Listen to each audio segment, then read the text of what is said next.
आइए हम थोड़ी देर प्रभु के वचन की ओर जाएंगे। जैसे मैंने कहा कि ये कान खुजलते रहते हैं, है ना। किसके लिए खुजलता है अरुण? ये उसको क्या हुआ, ये इसको क्या हुआ, ये पीली ने सो था आज को इसको क्या हुआ। ये ऐसे ऐसे करके हम यूं इतना मजा आता ना, इतना जितना भी सुनो इतना मजा आता है ना। एक एक किक मिलता है कि उसके साथ क्या हुआ, इसके घर में क्या हुआ, इसका किसके साथ है। लेकिन ये सब कोई फायदा किसी को भी नहीं देता है। लेकिन एक आंख है हमारे अंदर, हमारे हृदय के अंदर, क्योंकि ये जो दिखता है वो क्या है? क्या है पुरुषोत्तम भाई? क्षणिक है। फिर और क्या है बोलिए? लेकिन जो दिखता है वो क्या है? क्षणिक है। और ये जो शरीर क्या है? नाशवान, भाड़े का मकान, खाली करनी है एक दिन। जिसको पेंट लगा रहे हो ना तुम, जिसके बारे में बहुत मेहनत कर रहे हैं ना सुबह से शाम, उसके पीछे लगे हुए हो। किसी ने अच्छा कहा था कि ये शरीर गधा है और मैं उसके ऊपर सवार हूं। देखो गधे को, ऐसा नहीं कि गधे को लात मारो, ऐसा किसी ने नहीं कहा। संभालो, लेकिन वो गधा है समझकर उतना संभालो कि जितना हमारा चला सके। लेकिन हम फिर सब कुछ छोड़कर, काम धंधा छोड़कर गधे को देखने लगेंगे तो लोग फिर हमें गधे बुलाएंगे। समझो मैं क्या कहना चाह रहा हूं। तो ये शरीर जो है वो भाड़े का मकान है, उसे उस तरह से उसे ट्रीट कीजिए। लेकिन हमारे अंदर एक व्यक्ति है जो अनंत है। उसके बारे में क्या सोचते, कितना सोचते हैं।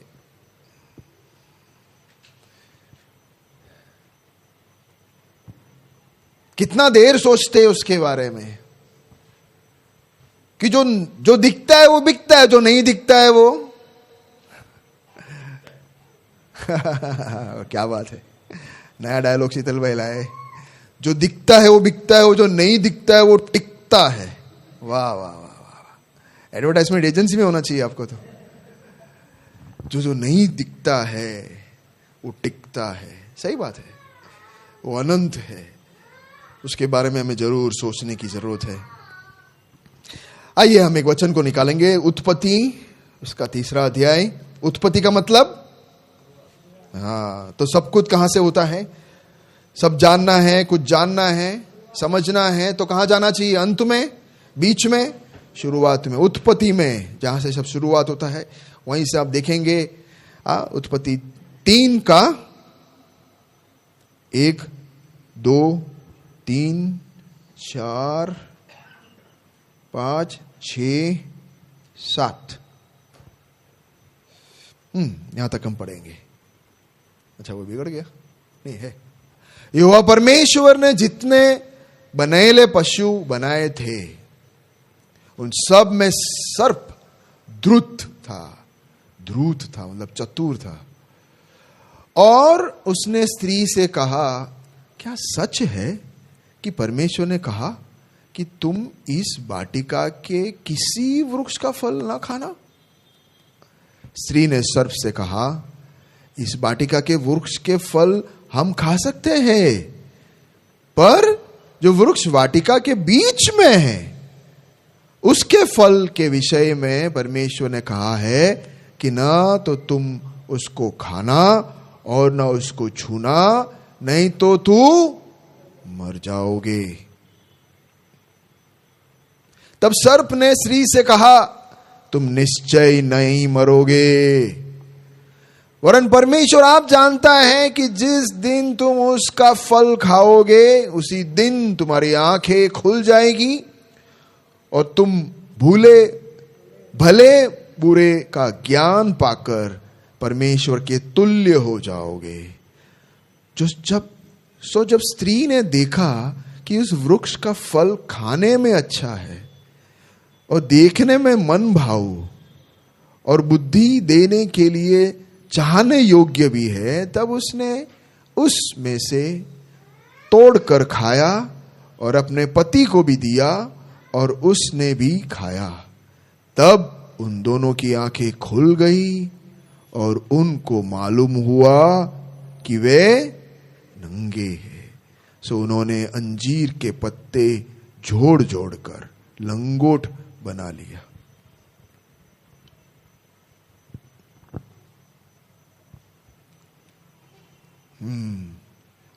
उत्पत्ति, कहां सब कुछ शुरू हुआ, गड़बड़ कहां से शुरू हुआ, उसकी ओर हम आज ध्यान दे रहे हैं। किस प्रकार सब हाथ से चला गया, छूट गया। कितना मस्त, सुंदर, मन भावना, स्वर्ग सा एक वाटिका इंसान को परमेश्वर ने दिया, और वो कैसे वो हाथ से चली गई। परमेश्वर कभी भी गंदा कुछ बनाता नहीं है, दुष्ट को बनाता नहीं है, अच्छा नहीं है, ऐसा कुछ नहीं बनाता। वो सबसे अच्छा ही, सबसे बेस्ट ही बनाता है। वाटिका को भी उसने अच्छा बनाया था, इतना सुंदर कि हम सोच भी नहीं सकते कि वो कितना सुंदर हो सकता है। हमारे सुंदरता का एक लिमिट आ जाती है। हम कितना सुंदर सोच सकते हैं, हम उतना ही सोचेंगे जो हमने कभी कभी देखा हो या अनुभव किया हो। तो हमने अनुभव जो किया है वो तो कुछ नहीं है।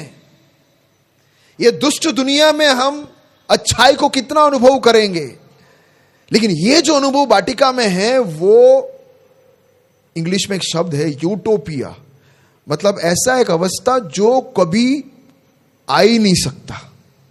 100% शुद्ध, 100% पॉजिटिव, 100% अच्छा, जहां कुछ भी गंदगी नहीं,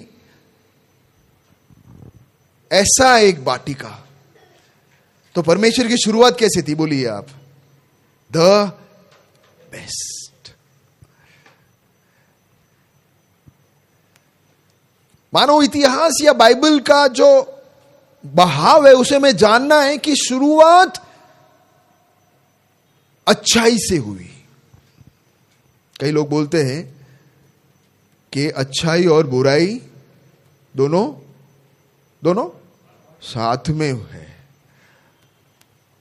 अगर विश्वास हम करें ना, अच्छाई और बुराई दोनों एक साथ है या एक साथ उसकी शुरुआत हुई, तो एक आशाहीन जिंदगी है हमारे लिए। क्योंकि बुराई पहले से है तो फिर बुराई अंत तक रहेगा। समझ रहे हो मेरी बात को? अगर अच्छाई के साथ बुराई भी शुरू हुआ है तो फिर आशा नहीं है। फिर अच्छाई के पीछे भागो मत, क्योंकि बुराई तुम्हारे साथ हमेशा रहेगा। लेकिन परमेश्वर का वचन सिखाता है कि शुरुआत कहां से हुई? अच्छाई से हुई, क्योंकि अच्छाई क्या है? परमेश्वर है। सब कुछ शुरू होता है कहां से? परमेश्वर से। और परमेश्वर कैसा है? अच्छा है, और बुरा नहीं हो सकता। उसके साथ बुराई नहीं हो सकती, वो बुरा बना नहीं सकता। अगर अच्छाई के साथ या परमेश्वर के साथ दुष्ट भी होता तो परमेश्वर को परमेश्वर कैसे कहा जा सकता है? तो फिर वो दुष्ट को भी परमेश्वर बोल सकते हैं। तो लॉजिकली वो दिमाग में बैठता नहीं है। इसलिए शुरुआत अच्छाई से हुआ, क्योंकि परमेश्वर शुरुआत है। तो सोचिए कि अगर शुरुआत अच्छा है तो एक आशा है कि अंत अच्छा होगा। अगर शुरुआत परमेश्वर है तो अंत भी परमेश्वर है। एक आशा, इंसान के पास आशा नहीं होना तो सब कुछ खत्म हो जाता है। फिर ये जो बीच का जो समय है ना, वो बहुत दुख और वेदना और एक आशाहीन जिंदगी न जीने के बराबर है। लेकिन हम सब भी ना तकलीफ में होते हैं, रात होती है तो हमारी हमारी आशा क्या है? दिन आएगा। तकलीफ होती है तो हमारी आशा क्या है? कि इसमें से हम बाहर निकलेंगे। आज पैसा नहीं है तो आशा है कि कल पैसे आएगा। ये सब हमारा एक आशा का भाग है।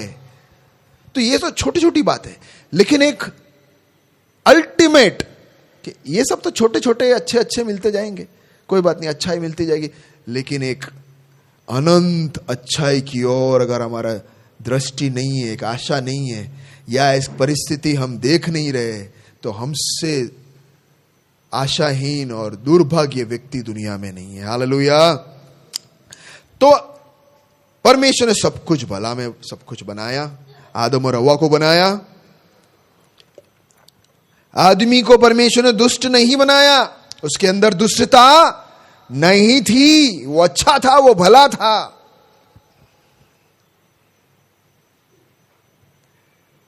लेकिन परमेश्वर ने इंसान को परमेश्वर के स्वरूप में बनाया, इसलिए उसने हमें सोचने की शक्ति दी, इच्छा की शक्ति दी, चुनने की शक्ति दी कि तू बुरा को भी चाहिए तो चुन सकता है। तो हम में से कई लोग बोलेंगे, यार ये शक्ति नहीं दिया होता तो कितना अच्छा होता। बुरा चुनने का ना मतलब खाली अच्छा ही मैं चुनता तो आज पृथ्वी कितना सुंदर और अच्छा होता। ये रहा वो जिसको चुनने का शक्ति नहीं है। बनना है आप में से किसी को भी एप्पल मोबाइल आईफोन बनना है किसी को? क्यों? महंगा अच्छा सा है। मर्सिडीज गाड़ी बन जाते हैं। उनको चुनने का शक्ति नहीं है। बनोगे ईश्वर आप?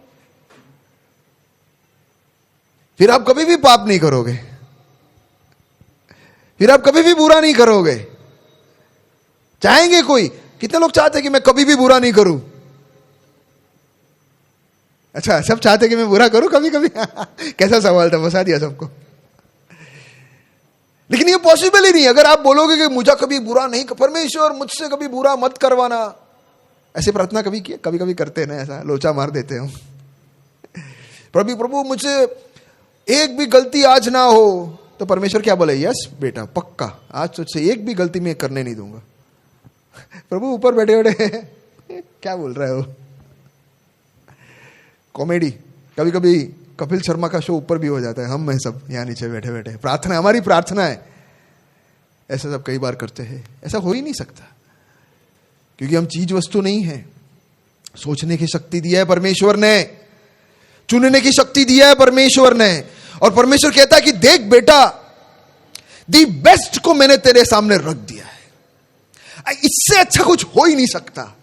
मतलब चरम सीमा से तो मैंने शुरू किया है। शुरुआत ही मैंने द बेस्ट से किया है। वाह, क्या बात है। कैसा हमारा परमेश्वर है, नहीं? दो बार सोचिए ना, ऐसा परमेश्वर की आराधना करना कि जो परमेश्वर बेस्ट से, सबसे मस्त से शुरुआत करता है, बढ़िया से बढ़िया। आदम और हव्वा को जो माहौल दिया वो स्वर्ग ही था, क्योंकि वहां परमेश्वर था, सुंदरता थी, वहां गंदगी का एक अंश भी नहीं था। हम कल्पना भी नहीं कर सकते। वाव। लेकिन परमेश्वर ने इंसान को उसके समान बनाया। बोलो मेरे पीछे, परमेश्वर ने मुझे उसके समान बनाया है। हाँ, इसलिए और चुनने का हक हाथ में दे दिया कि बेटा बेटी तू मेरे समान है ना, अभी तू चुन सकता है। प्रभु ने एक रिस्क लिया, बहुत बड़ा रिस्क। कैसा रिस्क जानते हैं? क्या रिस्क है इसमें? चुनने का शक्ति अगर एक बार मिल गया, उसका मतलब क्या? कि हम चुन सकते हैं। चुनने का शक्ति मिल गया, फिर हम कुछ भी चुन सकते हैं। यानी हम परमेश्वर को चुन सकते हैं या शैतान को भी चुन सकते हैं। और ये शैतान अच्छी तरह जानता था। तो यहां से हमारी कहानी शुरू होती है। जब परमेश्वर ने इंसान को उसके समान बनाकर चुनने का हक दे दिया, तब भी शैतान ने सोच लिया कि अब मेरा गेम शुरू, अब देखो मैं क्या करता हूं, अब मेरा चाल देखो मैं किस प्रकार ये स्वर्ग को मैं नरक में बदलने जा रहा हूं। वो आया, शैतान के चाल को, आज का मेरा विषय मेन ये है कि शैतान के चाल को समझे। बोले मेरे पीछे, शैतान के चाल को समझे। थोड़े से हम देखें साथ में मिलकर, क्या क्या उसके क्या बोलते, उसके षड्यंत्र या उसके स्कीम या उसके पैतरे, उसका प्लान, वो सब हम देखें कि कैसे, है ना, मस्त गिफ्ट रैपिंग करके वो आता है। उसके माइंड के पीछे एक ही मकसद है कि मैं इसे कैसे भी गिराऊं। एक ही मकसद है शैतान का, एक ही मकसद है कि ये स्वर्ग अवस्था, स्वर्ग मतलब क्या है? जहां परमेश्वर है वो स्वर्ग। यानी अगर परमेश्वर मेरे साथ है, मेरा और परमेश्वर का एक कनेक्शन है, मतलब वहां पे स्वर्ग। ओके, तो हम नरक में भी स्वर्ग को अनुभव कर सकते अगर परमेश्वर मेरे साथ है तो, और स्वर्ग में भी नरक अनुभव कर सकते अगर परमेश्वर मेरे साथ नहीं है तो कोई अवस्था या जगह करके मत सोचो। स्वर्ग मतलब बोलो मेरे साथ, स्वर्ग मतलब परमेश्वर मेरे साथ। तो शैतान का एक ही इच्छा है कि ये जो अवस्था है ना, इसे मैं तोड़ूं, कैसे भी करके। उससे सहा नहीं गया ये सुंदरता, ये जो स्वर्ग का मनोहर दृश्य, जहां परमेश्वर रोज आता था, आदम और हवा के साथ बैठकर नेस्कैफे पीता था। इसलिए मैं भी नेस्कैफे पीता हूं। कॉफी पिए, चाय मत पिए, परमेश्वर ने चाय नहीं पी थी। मस्त मजे से उसका खुशबू, कभी कभी मेरे कमरे के अंदर में कॉफी लेके बैठता हूं तो जो भी आता है ना अंदर कमरे के अंदर, तो एक ही चीज बोलते, कभी कॉफी का खुशबू लिया है? चाय का खुशबू कैसा है? क्या खुशबू है क्या चाय का? सॉरी यार, चाय वाले सब मुझ पर, कहने का मतलब एक अलग ही, पीने से पहले एक वो अवस्था शैतान से रहा नहीं जा रहा है। अब ये समझो कि उसको हमारा कुछ भी अच्छा हो नहीं पचता, उसको तोड़ कर ही रहूंगा, यही सोचकर वो तो एंटर करता है, कैसे भी ये जो सुंदरता है इसको खत्म करने का। तो सीधा आके थोड़ी बोलेगा, ये लड़की तुझे खत्म कर देगा, ऐसा बोलेगा कोई लड़के को? तू शादीशुदा है, इसके साथ शादी मत कर, फंस जाएगा, ऐसा शैतान बोलेगा?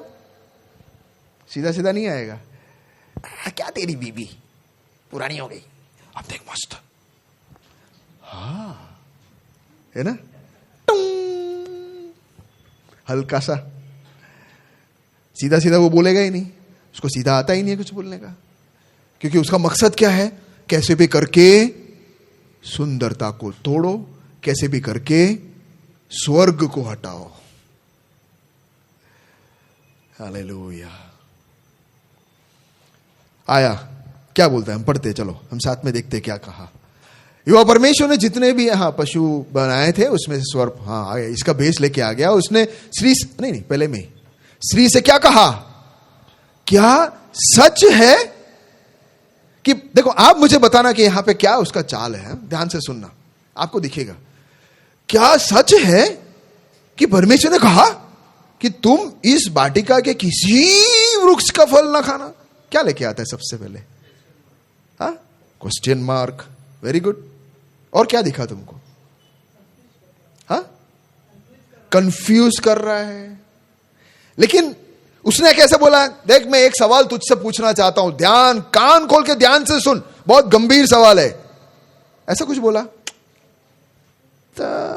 धीरे से। उसको पता भी नहीं चलेगा। शैतान का चाल है कि हमें, बोलिए, हमें पता भी नहीं चलता है और वो खेल खेल लेता है। मस्त कंफ्यूज किया, सवाल किया, और क्या दिखता है आपको? घुमाता है, डायरेक्ट नहीं बोलता है, शंका लेके आता है।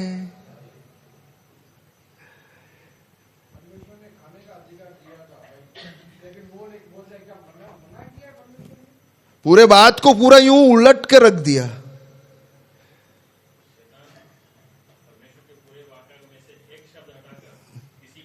तोड़ मोड़ के रख दिया।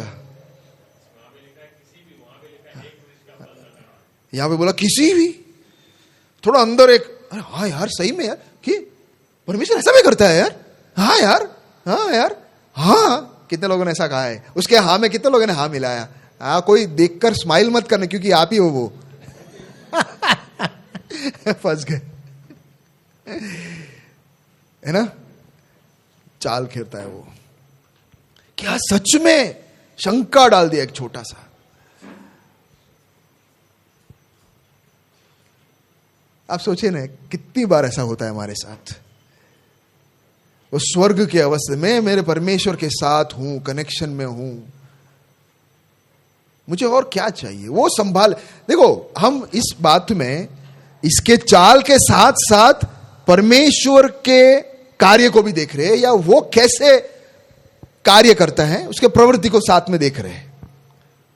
तो ये करता है तो परमेश्वर क्या चाहता है? आप सोचो।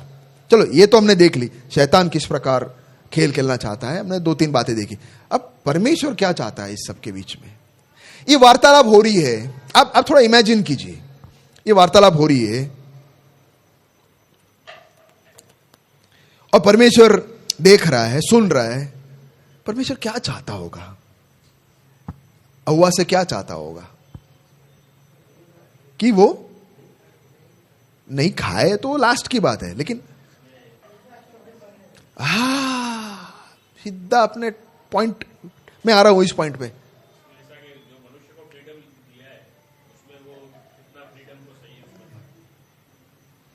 यही सब परमेश्वर देख रहा है। बहुत बड़ी एक जिम्मेदारी। कौन सी जिम्मेदारी? फ्रीडम की जिम्मेदारी, आजादी की, चुनने का एक जिम्मेदारी ये दिया कि बेटा देख, मैं तुझे इस बागान के कोई भी वस्तु के समान बना सकता था, और जैसे वे लोग मेरे एक आज्ञा को भी नहीं तोड़ते हैं, वैसा तू भी हो सकता था। मेरे हर बात को मानते, एक बात का उल्लंघन कोई भी नहीं करता है। अब मैं तेरी ओर देख रहा हूं, क्योंकि तू मेरा बेटा है। मैंने तुझे मेरे स्वरूप में बनाया है। मुझे तुझ पर भरोसा है। क्या मैं भरोसा कर सकता हूं? क्या तू मेरी आज्ञा को मानेगा? क्या तू मुझ पर भरोसा करेगा, विश्वास करेगा? तू ये विश्वास करेगा कि मेरा परमेश्वर ने जो किया वो सही है, वो जो कहता वो सही है, वो जो करता है वो सही है। यारो, इस सब के बीच में हमको भी बहुत सारी बातें सीखना है। हम कई बार बोलते, अरे उसने ये नहीं किया हो, तो आज भी हमारे सामने वो ही चाल के साथ वो फिर हाजिर होता है। परमेश्वर वो ही सेम देख रहा है। बेटा, बेटी, भरोसा करेगा मुझ पर, भरोसा करेगी? मैं देख रहा हूं मैं कौन हूं, यहां सवाल देखो, सवाल ये है कि भरोसा करना है तो भरोसा बातों पर नहीं किया जाता, भरोसा हम पर नहीं किया जाता, लेकिन भरोसा एक व्यक्ति पर किया जाता है। और वो व्यक्ति भरोसा के योग्य है या नहीं, ये हमें पता करना है। आप समझे मेरी बात को, कि जिस पर मैंने भरोसा किया है उस पर भरोसा करने के लिए वो योग्य है कि नहीं। तो उसका मतलब उस व्यक्ति को हमें जानना है। अब समझो मेरी बात को, उस व्यक्ति को हम जानेंगे तो हमारा विश्वास है ना डगमगाएगा नहीं, कुछ भी हो जाए। हमारा विश्वास डगमगा रहा इसलिए है, हम इसके चाल पे इसलिए गिर रहे हैं क्योंकि हम अभी तक उसको अच्छी तरह जाना नहीं है जिसने हमें बनाया है। वो कौन है? अरे वो आदि में था, वो अच्छाई है, वो भला है, वो सुंदर है, उसने हमें सृष्टि की। सृष्टि करके बोलेगा कि मैं तुझे इतना नहीं दूंगा। अरे उसको सृष्टि करने की जरूरत ही क्या थी? प्यारो, प्यार का मतलब क्या है आप जानते हो? सबसे बड़ा व्याख्या प्यार का कोई बता सकता है? बहुत सारे व्याख्या में से मैं सुनना चाहता हूं जो मैं सोच रहा हूं मेरे लिए। मैं तो ये समझता हूं सबसे बड़ा ये है। ओके, हाँ, प्यार मैंने बताया तो है पहले भी, उसका आप ऑपोजिट सुन याद करो, मैंने बोला है तो। बलिदान, बलिदान मतलब प्यार, बलिदान मतलब क्या होता है? बलिदान मतलब हम देते हैं, राइट? देते हैं, हम अपना सोचे बिगर हम देते हैं। प्यारो, परमेश्वर का वो मनुष्य को बनाने का कारण बता रहा हूं, प्यार है ना, उसके सुंदरता को, उस अवस्था को, उसके सारे भलाई को उसने चाहा कि मैं मेरे बच्चों के साथ बांटूं। परमेश्वर ने मनुष्य को सृष्टि किया आराधना करने के लिए नहीं। हम कई बार ऐसे सोच लेते, we are born to worship. नहीं नहीं नहीं, आराधना करने के लिए परमेश्वर ने हमको नहीं बनाया है। आराधना स्वयं आता है भैया, उसको देखते ही आराधना निकलता है कि परमेश्वर ने हमें प्रेम के वजह से बनाया है। उसको कोई जरूरत नहीं थी, लेकिन उसने चाहा कि मेरा अच्छाई मैं इनके साथ बांटना चाहता हूं, ये भी अनुभव करे मेरा अच्छाई को, मेरे भलाई को। मैं जो भी अनुभव कर रहा हूं वो ये भी अनुभव करे। अरे ऐसा परमेश्वर मेरा परमेश्वर है। जब मैं नहीं था तो उसने मुझे बनाया, उसके सारे अच्छाई को अनुभव करने के लिए वो मुझे सृष्टि करता है। तो फिर मैं कैसे उस पर शंका कर सकता हूं? देखो यहां पॉइंट आता है कि मैंने उसे जाना नहीं, ये इसके पैतरे में गिर गए, इसके चाल में फंस गए, वो सब दूसरी बात है। अरे चाल में तब फंसेंगे ना जब हम उसको जानेंगे नहीं। उसको जानेंगे तो कैसे फंसेंगे?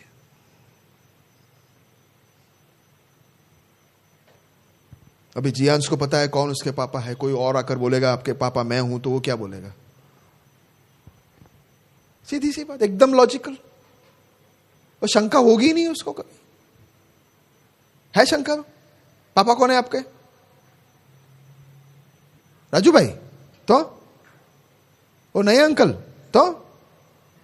उंगली यूं यूं जा रहा है। नाम कैसे बच्चा बोलेगा? मैंने उसको फंसा दिया है। मजाक कर रहा हूं। वो कैसे? उसको कोई डाउट ही नहीं है। ऐसे बातों में डाउट ही नहीं होती, लेकिन हम लोगों को बड़ा डाउट है। याद हवा को भी डाउट होने लगा। परमेश्वर के चरित्र पर सवाल, परमेश्वर कौन है उस पर सवाल। बाप रे बाप, अब सोचकर देखो 2 मिनट के लिए, कैसे धीरे से आकर उसने कितना बड़ा एक धनुष छोड़ दिया, उसने कितना बड़ा बाण जो उसे पता भी नहीं चला, वो गहराई तक घुसकर क्या क्या करके चला गया। परमेश्वर के चरित्र पर 2 मिनट के लिए हुआ शंका करने लगी। सच है क्या? ठीक है, उसके चाल को देखे आगे हम। हाँ, फिर हम सीधा थोड़ा सा भाग के आगे जाते हैं।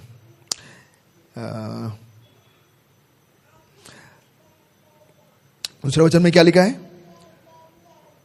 स्त्री ने सर्प से कहा, इस वाटिका के वृक्ष के फल हम खा सकते हैं, पर जो वृक्ष वाटिका के बीच में है उसके फल के विषय में परमेश्वर ने कहा है कि ना तो तुम उसको खाना और ना उसको छूना। ऐसा कुछ तो नहीं बोला, उसने बड़ा चढ़ा कर डाल दिया, नहीं तो मर जाओगे। तब सर्प ने स्त्री से कहा, तुम निश्चय नहीं मरोगे। Thank you. निश्चय नहीं मरोगे। अब यहां पे क्या हो रहा है बोलिए, आप सोच कर बताइए। मैं आपको सोचने के लिए इसलिए मजबूर करता हूं क्योंकि कल उठकर वो तुम्हारा दोस्त आएगा ना तुम्हारे पास,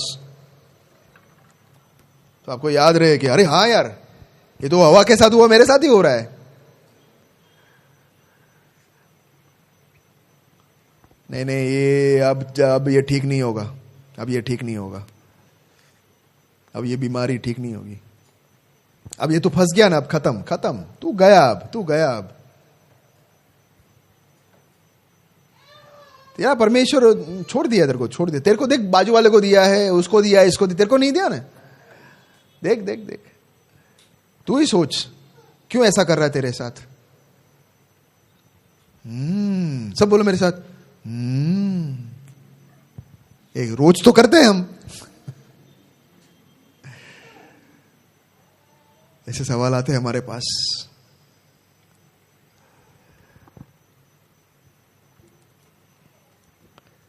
कितने स्टाइल में ये झूठ है करके वो सीधा क्यों नहीं समझ पाई?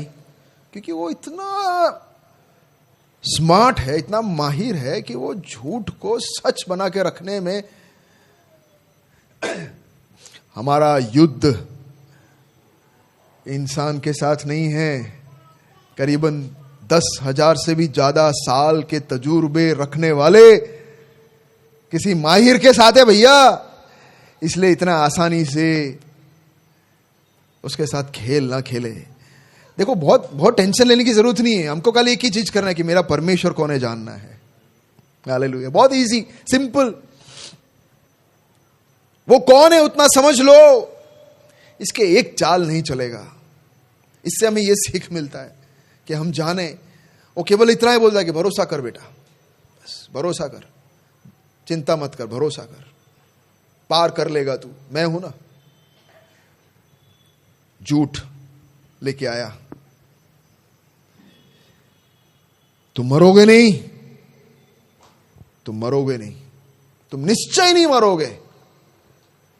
वो उसका कहना एक तरफ से सही है, एक तरफ से सही है ना। झूठ बोला उसने, मतलब एकदम। अभी वो ऐसे तो सफेद सच जैसे, अभी वो खाने के बाद थोड़ी तुरंत थोड़ी मरे।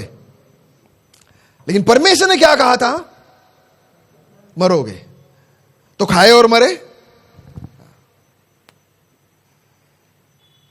तो वो भी सोचने लगे, हाँ यार मरे तो नहीं हम, लेकिन मरे वो नहीं मरे। ठीक है, मरण क्या है 2 मिनट हम बताना चाहते हैं। हम जानते हैं तो सोच ले, वापस एक बार रिफ्रेश करें अपने आप को। महिमा बताओ, मरण का मतलब क्या है? हाँ, वेरी गुड। मरण का सिंपल डेफिनेशन है, ऐसे सब करो, हाथ जोड़ो और बोलो कि अलग होना। खत्म। साथ में था, दोनों एक थे, अलग हो गए। परमेश्वर जो कहना चाह रहा था वो ये था कि तू मरेगा, मतलब मैं तेरे साथ हूं अभी। जिस दिन तू मेरी आज्ञा का उल्लंघन करेगा उस दिन तू मुझसे, ये परमेश्वर कहना चाह रहा था। शैतान ने बड़े स्टाइल में आकर कोई और बता दी कि तू नहीं मरेगा। और शारीरिक रूप में तू तुरंत मरे नहीं। वो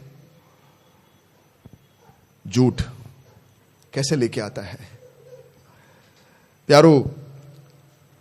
हम हमारे जिंदगी में झांक के देखें कैसे कैसे बातों को हम उसके साथ मिलकर सच को मोड़ने की, मैनिपुलेट, इंग्लिश हिंदी में क्या बोलते हैं, उसको तोड़ मरोड़ने की कोशिश करते हैं। जो सच्चाई है उसको हम शैतान के साथ एक टीम होकर उसको तोड़ मरोड़ कर अपने आप को हम सांत्वना देते हैं। हाँ ऐसा होगा, लेकिन याद रखना मेरे प्यारो, वहां पे एक मरण हो रहा है। परमेश्वर से हम अलग हो रहे हैं।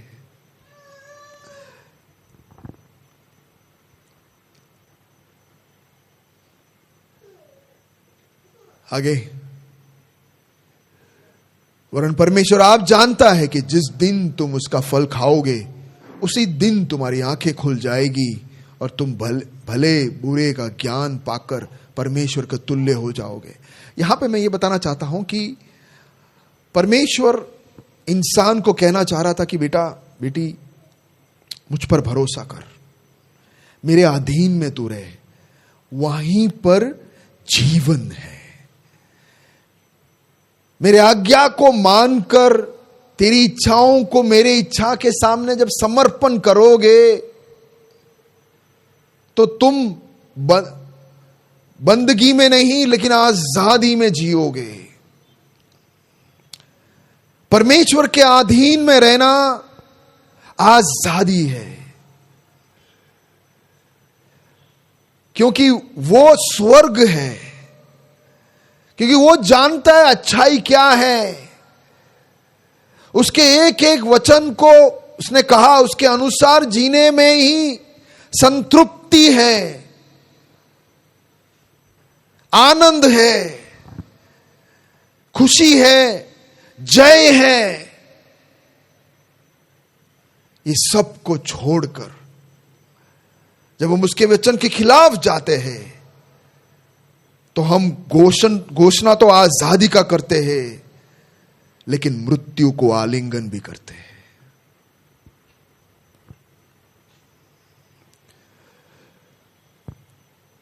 यारो मृत्यु मतलब परमेश्वर के साथ जो रिश्ता था, प्रकाश के साथ जो रिश्ता था, वो अलग हो गया।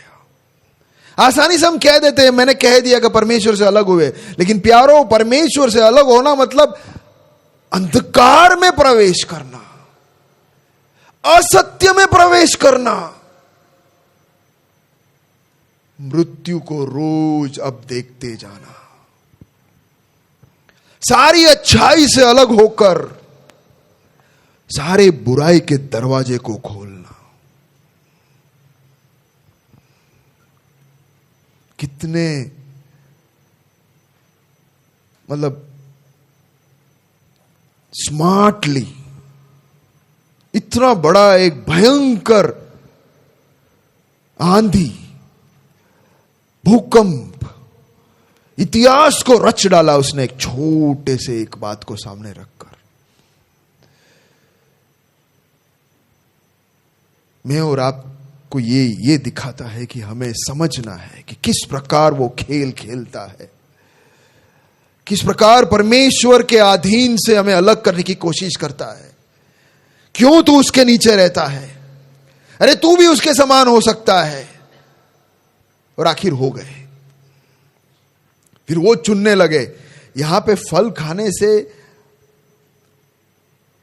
आज्ञा का उल्लंघन हुआ, पाप प्रवेश किया और साथ में परमेश्वर का अलगताई और इंसान स्वयं अपना ईश्वर बन गया। अब वो तय करता है कि क्या सही है और क्या गलत है। वो इस परिस्थिति में पहुंच गया कि अब वो डिसाइड करेगा कि ये लड़की मेरे लिए है, ये पीना मुझे अच्छा लगता है कि नहीं मैं सोचूंगा, ये फूकना मैं डिसाइड करूंगा, मेरे लिए जो अच्छा है मैं डिसाइड करूंगा। और आप चारों ओर अब देख सकते हैं कि क्या हो रहा है। परमेश्वर से अलगताई का एक दृश्य हम चारों ओर देख सकते हैं, हमारे जीवन के अंदर भी देख सकते हैं। प्यारो, ये सब क्यों हुआ है? क्योंकि हम परमेश्वर से अलग हुए, शैतान के जाल में फंसकर। परमेश्वर से अलग, वहां तक तो ठीक तो नहीं है, पर चलो समझा ऐसे मैं कहूं, लेकिन उससे आजादी लेकर हम शैतान के गुलामी में आ गए, उसका क्या? मैं जो नहीं चाहता हूं वो करता हूं, जो नहीं देखना चाहता हूं वो देखता हूं, जो नहीं सोचना चाहता हूं वो सोचता हूं। क्यों? शैतान के गुलामी में। यारो, ये भला क्या भला करेगा? इस व्यक्ति के अंदर से कुछ अच्छाई अपेक्षा कर सकते हैं क्या मेरे प्यारो?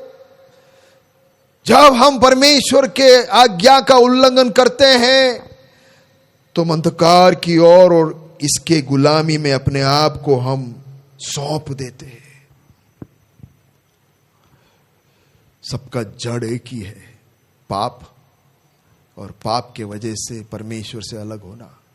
जीवन से प्रकाश उड़ गया हो, एकदम से इस कमरे में अगर लाइट चली गई, वहां पूरा पैक हो, ऐसा अंधेरा कि हम 1 फुट आगे कुछ देख नहीं सकते, तो हम क्या करेंगे? हम उठेंगे, चलेंगे? डर लगता है कि ठोकर मार के हम गिरेंगे, किसी को कुछ हो जाएगा, जहां है वहीं बैठ जाएंगे। हल्का से एक डरावना आवाज आया तो हम डर के वहीं, हर क्षण हम यही देखेंगे अब क्या होगा, मेरे साथ क्या होगा, ये डर में जिएंगे हम। कितने लोग वाकई में हमारा जीवन ऐसे जी रहे हैं, चिंता से, डर से, घबराहट से। कल क्या होगा मुझे नहीं पता, मेरे साथ क्या होने वाला मुझे नहीं पता, मेरे साथ क्या हो रहा है मुझे नहीं पता, मुझे डर लग रहा है। कितने लोग कहेंगे अपने हृदय में हाथ रखकर कि मेरे को डर लग रहा है। यारो, अगर ऐसा है उसका मतलब ये है कि हम परमेश्वर से अलग हो चुके हैं। और उतना ही नहीं, उससे भी भयंकर, शैतान के साथ मिल गए। और उसका काम है डराना, और उसका एक बार वो उसके वश में ले लेता है, फिर वो तबाही मचाता है, फिर हावी हो जाता है, फिर हमारी सारी खुशियां को छीनता है, नींद को छीनता है, सारी अच्छाई को निकाल देता है। आज सुबह मैं आपसे पूछना चाहता हूं, क्या चाहते हम? शैतान का गुलामी या परमेश्वर के अधीनता? अंधकार या प्रकाश? मृत्यु या जीवन? प्यारो, हवा ने देखा और बोला कितना अच्छा है, टेम्पररी, क्षणिक, एक क्षणिक आनंद के लिए हम अनंत आनंद को हम छोड़ रहे हैं। मेरे प्यारो, पूरा रास्ता ही हम अंधेरे की ओर खींच लेते, क्षणिक थोड़ी देर के मजे के लिए। अपने आप को जांच कर देखे कि मैं कौन से रास्ते में हूं, मेरा जीवन अंधेरा है क्या, मुझे कुछ दिख नहीं रहा है क्या, मैं रो रहा हूं क्या, मैं अकेला हूं क्या, सबके सामने तो मैं खुश होकर स्माइल कर रहा हूं, लेकिन मैं जब अकेला होता हूं तो सुसाइड का विचार आता है। अब में से कितने लोग ऐसे हैं कहते हैं कि मर जाऊं तो अच्छा है। ये क्या है? ये क्यों? प्यारो, स्वर्ग का अवस्था ऐसा नहीं हो सकता है। परमेश्वर कभी नहीं चाहेगा कि तुम्हारे सोच सुसाइड के हो। जो परमेश्वर ने हमें भलाई को बांटने के लिए बनाया, वो भला परमेश्वर हमारा कितना भलाई चाहेगा। प्यारो, अंत करना चाहता हूं, मैं रोकना चाहता हूं। ये टूटी हुई अवस्था को परमेश्वर ने टूटा हुआ रहने नहीं दिया। ये दरार को परमेश्वर ने दरार के रूप में नहीं रहने दिया। एक बाप अपने बच्चे को तड़पता हुआ नहीं देख सकता, उसके लिए वो कुछ भी करेगा, अपना जान भी दे देगा। कितने बाप लोग बोलेंगे जान देने के लिए हम तैयार हैं? कितने माँ लोग बोलेंगे कि हम तैयार हैं हमारे बच्चे के लिए जान देने के लिए? तो अगर हम तैयार हैं तो मेरा स्वर्गीय पिता कभी तैयार नहीं होगा? अरे हुआ क्या, उसने दे दी। ये दरार को खत्म करने के लिए प्यारो, हमने तो एक निर्णय ले लिया छोटा सा कि हाँ मैं खाता हूं, और उससे हम अलग हो गए, लेकिन इसकी कीमत चुकानी पड़ी, बहुत भारी कीमत चुकानी पड़ी। इस दरार को मिटाने के लिए, वापिस परमेश्वर के साथ इंसान को लेके आने के लिए इतना आसान नहीं था मेरे प्यारो, परमेश्वर के लिए भी। अरे हमको थोड़ा सा चंगाई, थोड़ा पैसा, थोड़ा गाड़ी देना होता तो परमेश्वर यूं दे देता, लेकिन ये दरार को दूर करने के लिए परमेश्वर के पास दूसरा एक विकल्प नहीं था, दूसरा एक चारा नहीं था, खुद के बेटे को कुर्बान करने के अलावा। क्योंकि पाप का मृत्यु, पाप का मजदूरी, पाप का सजा, पाप का दंड मृत्यु। मृत्यु मतलब अनंत मृत्यु, परमेश्वर से अलगताई। तुमने पाप किया, वो अलगताई को मिटाने के लिए परमेश्वर ने अपना बेस्ट में बेस्ट दे दिया। जैसे आज हमने सुबह सुना, अब और कुछ नहीं है स्वर्ग में देने के लिए, स्वयं परमेश्वर ने अपने आप को दे दिया। सोचिए मेरे प्यारो, और क्या बचा अब उसके पास? इतना बड़ा बलिदान उसने दिया, कुर्बानी, मनुष्य का रूप धारण करके। मनुष्य ने पाप किया तो मनुष्य ने सजा दिया, उठाया। ईश्वर मनुष्य बना क्योंकि मनुष्य ने पाप किया। ईश्वर को मनुष्य बनना इसलिए पड़ा क्योंकि मनुष्य ने पाप किया। पाप नहीं करता तो उसको इंसान बनने की जरूरत भी नहीं पड़ता। मैंने और आपने पाप किया, इसलिए उसको इंसान बनना पड़ा। क्योंकि इंसान ने पाप किया, इंसान सजा भुगतेगा। तो बोला कि ठीक है, मैं इंसान बनकर उसकी सजा को भुगतूंगा। इससे ज्यादा प्यार, इससे ज्यादा कुर्बानी कहां दिखेगी? क्या इस पर हम भरोसा कर सकते हैं? क्या हम बोल सकते हैं कि परमेश्वर क्या तूने किया और क्या मुझे क्यों दिख नहीं रहा है?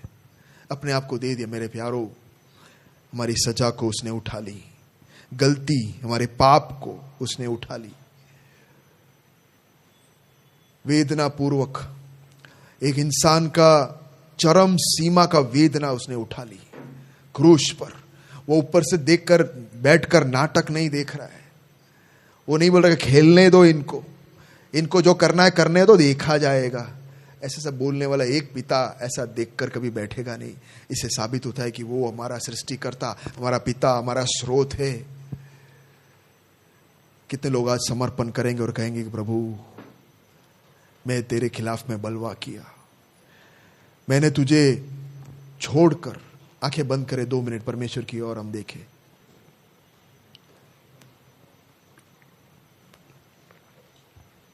जांचो हमारे जीवन को, कहां मैं जा रहा हूं। हो सकता है आपके पास पैसे होंगे, इज्जत होगी, नाम होगी, तंदुरुस्ती होगी, लेकिन जैसे मैंने शुरुआत में कहा, ये सब एक दिन जाती रहने वाली है, ये सब चली जाएगी। हमारी आत्मा वो क्या अनंत परमेश्वर के साथ मिलने के लिए तैयार है क्या? वो तभी मिलेगा जब अभी से मिला हुआ हो। तो मृत्यु के बाद हमारी आत्मा परमेश्वर से मिल नहीं सकती अगर हमारी आत्मा अभी उसके साथ मिली हुई नहीं है। तो बाद में देख लेंगे, ये हो नहीं सकता। कितने लोग कहेंगे कि मैं प्रभु तेरे साथ मिलना चाहता हूं, मैं तेरे अधीन रहना चाहता हूं, शैतान के इस बहकावे में मैं गिरना नहीं चाहता। प्रभु उसके चाल को मैं समझना चाहता हूं और उसके सामने खड़े रहकर तुझ पर भरोसा करना चाहता हूं, क्योंकि तू एकमात्र ईश्वर है जिसने मुझे बनाया प्रेम के खातिर।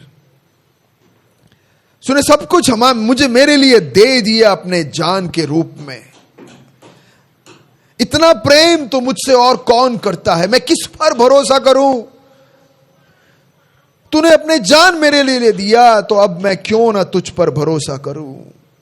माफ कर जब जब मैंने तुझे शंका किया और तुझसे अलग हुआ और अपने रीति में, अपने रिवाज में, अपने बातों में, अपने अनुसार खुद को ईश्वर बनाकर जी रहा था। मेरी गलती को तू माफ कर।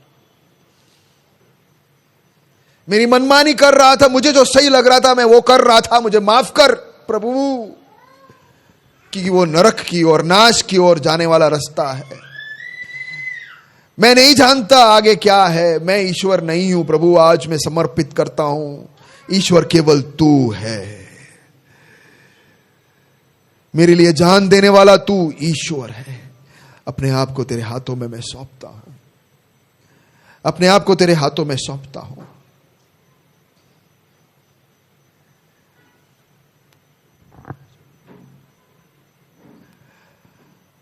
आइए इस छोटा सा वीडियो।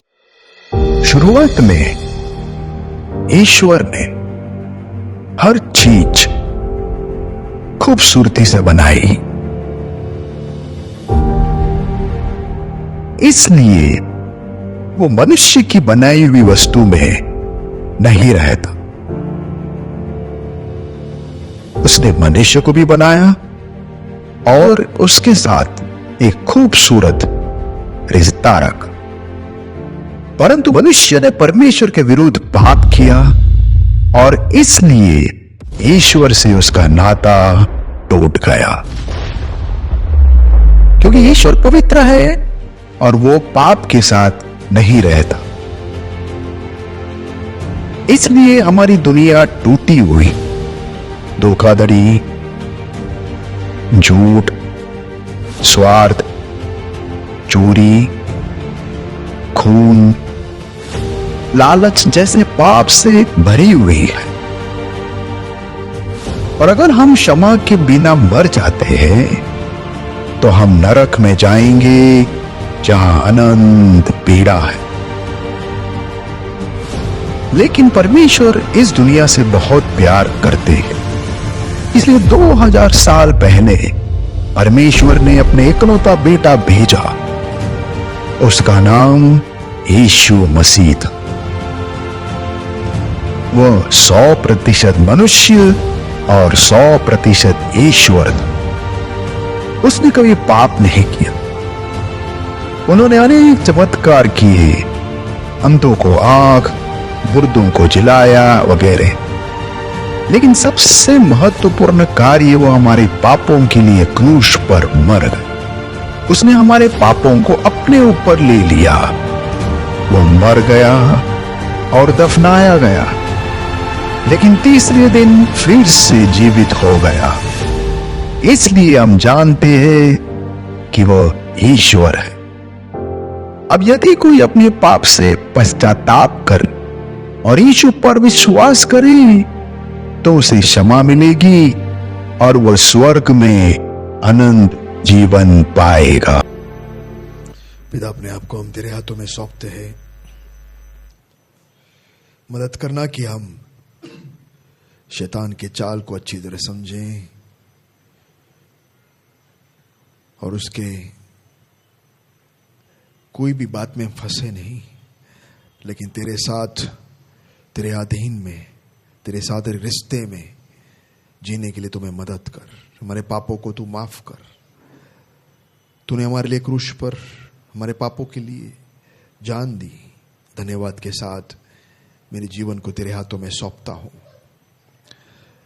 तू मेरा परमेश्वर होकर, मैं तेरा बेटा होकर, बेटी होकर सच्चाई के, सत्य के मार्ग में जीना चाहता हूं। तू मेरी मदद करना प्रभु। तुझ पर भरोसा करते हुए अनंत काल जीने के लिए तू मेरी मदद कर। आए हुए सबको, हम सबको तेरे हाथों में देते हुए धन्यवाद के साथ ये प्रार्थना प्रभु यीशु मसीह के नाम से मांगते हैं। सुनो, ग्रहण कर पिता।